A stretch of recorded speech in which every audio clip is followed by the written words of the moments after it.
به هوای حرم به امید کرم بر روی صلی محمد و آل محمد وعجل فرج.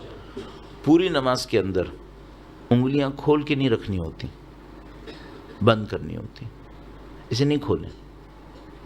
آپ کہیں گے اتنی سی بات کرو، اللہ نے مانگا ہے کر لو. جب آپ کھڑے ہوں مرد کے لیے ہاتھوں کو زانوں کے اوپر رکھنا ہے، سائڈ میں نہیں رکھنا ہے، سامنے رکھنا ہے. سامنے رکھو. سب کی لاجک ہے اور معصوم کی بیان کی ہوئی لاجکس ہیں، ہماری سوچی بھی نہیں ہے، بیان کی بھی لاجکس ہیں.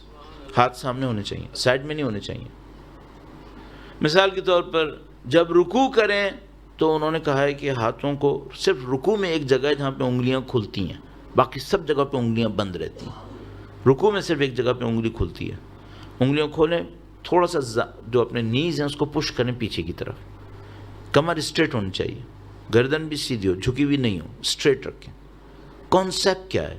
کانسیپٹ یہ ہے کہ خدا میں تیرے راستے میں گردن کٹوانے کو تیار ہوں. لاجک ہے. یہ اپیرنس خدا نے مانگی ہے، ایسے کرو. سجدے اب مثلا کھڑے ہونے میں بہت بڑی، میں بعض اوقات سوچتا ہوں کہ اگر ہم چھوٹی چھوٹی چیزوں کو امپروو کر لیں، خدا نے اس اپیرنس کو مانگا ہے نا تو کوئی لاجک ہے اس کے پیچھے. مثلا جب آپ کھڑے ہوں تو آپ کے پاؤں، دونوں پاؤں قبلے کی طرف ہونے چاہیے، ٹیڑھے نہیں ہونے چاہیے. کوئی کہے کہ حرام ہے، حرام نہیں ہے، مستحب ہے.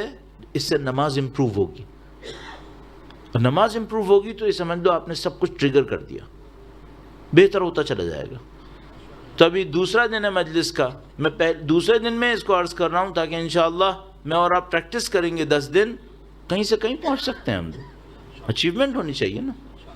تو پاؤں بالکل سیدھے ہوں، تھوڑا سا گیپ دیں اور قبلے کی طرف ہوں، ہاتھ انگلیاں بند زانوں کے اوپر ہونی چاہیے. جب آپ قیام کریں، سورہ اور رکوع پڑھ رہے ہیں، مثلا ہم پڑھ رہے ہیں، تو کیا سوچیں؟ آپ یہ سوچیں میں ایسے کھڑا ہوں جیسے قیامت کے دن خدا کے سامنے کھڑا ہونا ہے. قیام کا مطلب یہی ہے، قیام کھڑا ہونا، قیامہ بھی اسی سے ہی ہے. پھر آپ رکوع کریں، کیا سوچیں؟ کانسیپٹ یہ ہے کہ رکوع کرتے وقت سوچو کہ میں اللہ کی راہ میں گردن کٹوانے کو تیار ہوں. سجدہ کریں، سجدہ کرنے جائیں، ہاتھوں کو یوں سیدھا رکھیں قبلے کی طرف، انگلیاں بند، ہاتھ قبلے کی طرف. اور کانسیپٹ کیا ہے؟ کانسیپٹ یہ ہے کہ خدایا میں تیرے سامنے ذلیل اور حقیر ہوں، میں ایکسیپٹ کر رہا ہوں، میں تیرے سامنے سرنڈر ہوں، ایکسیپٹ کر رہا ہوں. اس فزیکل سرنڈر کے بدلے میں خدا سے مانگے خدایا مجھے اسپریچولی بھی سرنڈر کروا دے، میں تیرے لیے سوچنا شروع کروں. بیٹھیں گے دوسرے سجدے سے پہلے، پھر دوبارہ سجدے میں جائیں گے. روایت نے بہت خوبصورت بیان کیا، میں جب بتاتا ہوں میں لطف لیتا ہوں اس کا، اور کئی دفعہ بتا چکا ہوں، اور آپ نے ظاہر 10 جگہ اور بھی سنا ہو شاید. دوسرے سجدے کو کہتے ہیں، یہ جو پہلا سجدہ ہے یہ ہماری کریشن کی طرح ہے، جیسے خدا نے ہمیں پیدا کیا. تو جو دوسرا سجدہ ہے یہ کہتے ہیں یہ ڈیتھ ہے، موت. دوسرا سجدہ کرنے گئے تو یہ دوسرا سجدہ میری اور آپ کی موت کی طرح ہے. اور اس سجدے کے اندر اپنی موت کو یاد کرے انسان، خدا مجھے اچھی موت چاہیے.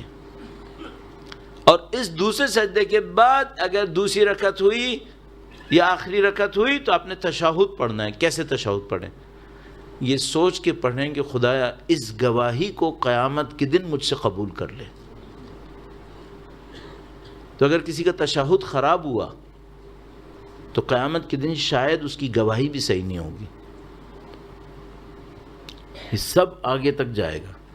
اور مثال کے طور پر بہت خوبصورت ایک جملہ روایت کے اندر آیا، فرمایا یہ جو پہلا سجدہ ہے یہ کریشن ہے، یہ جو دوسرا سجدہ ہے یہ ڈیتھ ہے، یہ جو ان بٹوین 2 سجدہ آپ بیٹھے یہ کیا ہے؟ کہا یہ دنیا کی زندگی ہے. اس کے لیے کہتے ہیں استغفر اللہ ربی واتوب الیہ. یہ دنیا کی زندگی اتنی چھوٹی سی ہے، 2 سجدوں کے درمیان کتنا اسٹے کرے گا کوئی؟